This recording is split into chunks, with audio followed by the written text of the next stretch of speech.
that is very easy to make with minimal ingredients and minimal washing up time. So yes, I hope you guys enjoy it. These are the ingredients that we're going to use to marinate the chicken. You really want to go ahead and leave your chicken marinating overnight. This will really enhance the flavor of the meat and you will end up with a really tender and juicy piece of meat. In this case, we're using thighs and I absolutely love using thighs. They're super versatile and are very cheap and yeah, who doesn't love that? Once the chicken has had time to marinate, you want to go ahead and add some fresh herbs. You can use any combination of herbs that you prefer, but I absolutely love the combination of garlic and rosemary. By adding a fresh ingredient to the already marinated chicken, it's just gonna enhance and tie the flavors together. Now, because I'm Dominican and I really want to make my mom proud, I have gone ahead and washed the chicken with some lime juice before adding the dry ingredients that you saw at the beginning. If you don't usually wash your chicken, of course, this is a step that you do not have to follow. What's really important when you're seasoning your chicken is to use your hands and get right in there.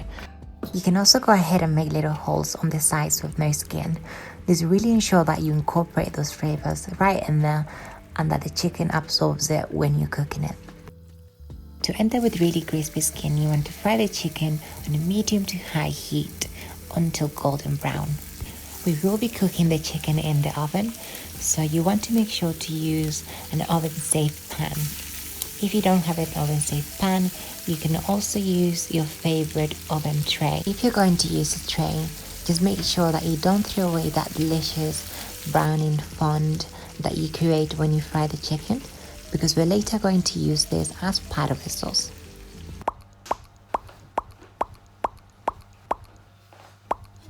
Whilst the chicken is in the oven, you want to go ahead and cut the ingredients that we're going to use for this super easy pan sauce. We will just be using a small onion, radishes, parsley, splash of soy sauce, and chicken stock to deglaze the fond created when you fry the chicken.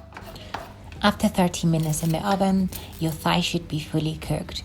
You can now go ahead and put your chopped vegetables in that same pan.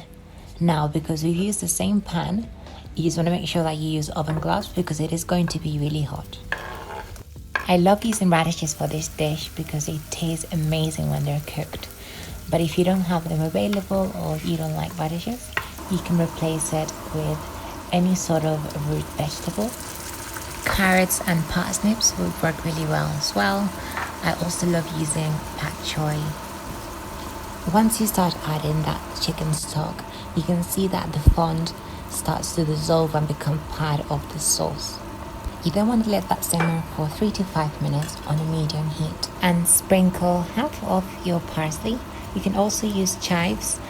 They would really complement the radishes if you have them available. You then want to place your chicken into the pan for 3 to 4 minutes or until it has absorbed half of the liquid. This will ensure that you end up with a really juicy chicken thigh. And yeah, I really needed to kidnap one of those radishes just to make sure that it was still crunchy.